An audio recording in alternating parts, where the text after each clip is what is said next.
Selamat berjumpa kembali di acara channel Serambi Religius. Semoga ibu bapak, saudari-saudara, kaum muda dan adik-adik sekalian senantiasa diberkati oleh Tuhan, dijauhkan dari segala mara bahaya, dan semoga rezeki mengalir dengan lancar. Ibu bapak, saudari-saudara, umat beriman yang tercinta dalam Yesus Kristus, senang sekali boleh menyapa Anda pada kesempatan yang penuh berahmat ini. Kali ini kita melanjutkan peziarahan permenungan kita, masih berbicara dan merenungkan soal sorga. Begitu indahnya sorga itu, begitu menyenangkan dan merupakan suatu dambaan kita semua, maka sorga tak akan pernah selesai dibicarakan. Saya merasa bangga dan bergembira karena setelah menyajikan materi tentang apa itu sorga, muncul japri WA secara pribadi kepada saya, mengajak berdiskusi soal sorga itu. Dan beliau mengawalinya dengan mengatakan bahwa, "Pastor, terima kasih banyak atas renungan tentang sorga yang menjadi mimpi kita semua.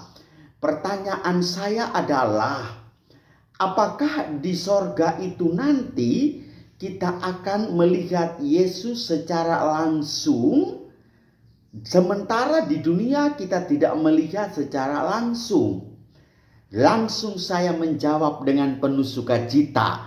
Saya bergembira dan bersyukur bahwa Anda peduli dengan renungan-renungan yang saya tampilkan. Inilah harapan gereja, inilah harapan kita bersama. Saudara-saudara yang terkasih, di dalam dunia sorga itu adalah jiwa manusia yang terpaut dengan Tuhan Allah dan seluruh persekutuan malaikat. Maka kalau dikatakan memandang wajah Allah secara langsung, di satu sisi jawabannya ya, karena jiwa mula yang memandang Allah. Tetapi di sisi lain tidak membawa serta bentuk fisik dan tubuhmu itu sendiri. Oleh karena itu, sorga selalu diumpamakan sebagai tempat kenikmatan, penuh sukacita. Tidak ada lagi penderitaan, tidak ada lagi pertentangan, tidak ada lagi perselisihan ataupun konflik. Karena memang sorga itu tempat asal muasal kehidupan manusia. Lalu pertanyaan beliau selanjutnya adalah bahwa bagaimana di neraka kita bisa melihat Tuhan Yesus? Saudara-saudariku, dalam YouTube tentang neraka saya katakan, neraka adalah tempat setan yang bekerja dengan sistem persekongkolan, dan mereka adalah kaum provokator zaman now. Oleh karena itu tidak ada Tuhan Yesus di neraka. Lanjut pertanyaan beliau, saya senang meneladaninya. Beliau mengatakan, kalau memang demikian, apakah tidak ada kemungkinan orang yang di neraka suatu saat bisa melompat masuk ke sorga? Dengan tegas saya katakan, menurut dogma teologis Katolik, mengatakan bahwa hidup di akhirat itu berada di dua pilihan, yaitu sorga dan neraka. Yang berada di neraka tidak akan mungkin masuk sorga, dan yang ada sudah di sorga tidak akan mungkin pindah nyebrang ke neraka. Oleh karena itu, antara sorga dan neraka juga tidak ada jembatan penyeberangan. Dan di sanalah dua dunia yang terpisah. Saya pernah menyampaikannya dalam bentuk guyon bahwa dewasa ini begitu banyak orang yang meninggal. Lalu ketika itu kerinduan orang di sorga itu mau pingin bertemu orang di neraka. Dan mereka sepakat untuk membangun jembatan penyeberangan. Dan mereka memutuskan, dari sorga silakan aja membangun sampai di pertengahan, sedangkan dari neraka juga mulai start dari dunia neraka menuju ke pertengahan. Dengan demikian sambung dan kita bisa menyeberang, rekreasi ke sorga juga rekreasi ke neraka. Meskipun ini tidak mungkin, saudara-saudariku yang terkasih, tidak akan terjadi. Lalu ketika neraka itu sudah membangun sampai ke pertengahan, sedangkan dari sorga tidak ada bergerak. Lalu komentarlah mereka, ini penghuni sorga ini adalah para pemalas, orang-orang yang malas, tidak memiliki nilai kreativitas dan inovatif, tidak pintar, tidak ada ahli bangunan, tidak ada kontraktor, tidak ada desainer. Kok bisa masuk sorga? Lalu para penghuni sorga pun tidak mau kalah. Terima kasih banyak para penghuni neraka, karena memang di neraka adalah penghuni orang-orang yang Anda sebutkan tadi. Maka gerakan untuk membangun itu cepat sekali berjalan.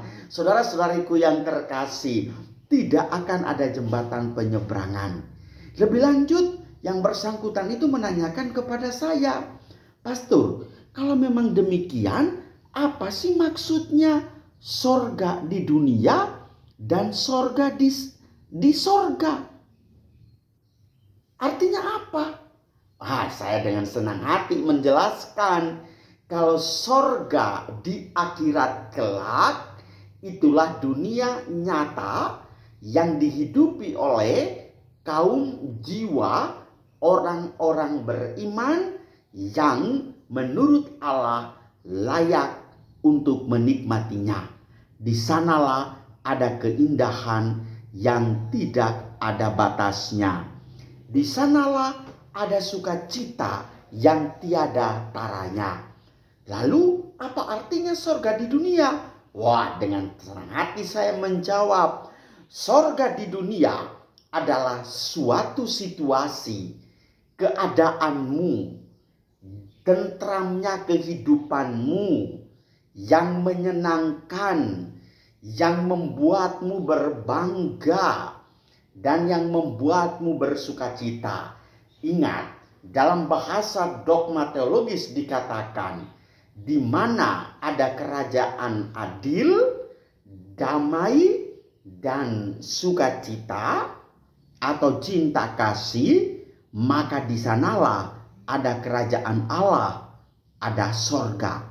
Oleh karena itu, orang Latin mengatakan, ubi est caritas, ibi est Deo.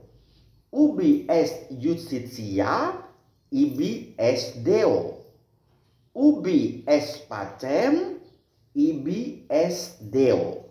Di mana ada sukacita, maka di sana ada Allah, dan di sanalah sorga.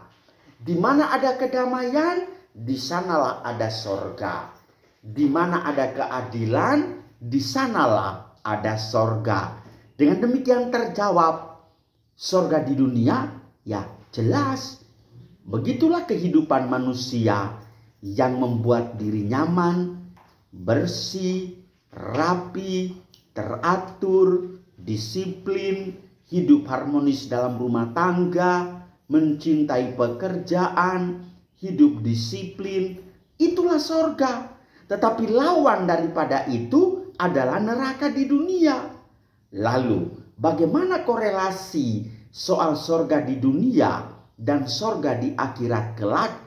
Jelas korelasinya adalah memiliki kesinambungan. Dan kesinambungannya apa? Selama kita menghidupi sorga di dunia, maka sebagai orang beriman harus optimis. Dan Anda berani mengatakan sorga di akhirat kelak siap menyambutmu. Oleh karena itu, bekerjalah, hiduplah, berjuanglah mengejar sorga di dunia, dan itulah menjadi jaminan sorga di akhirat kelak. Tuhan memberkati kita semua. Amin.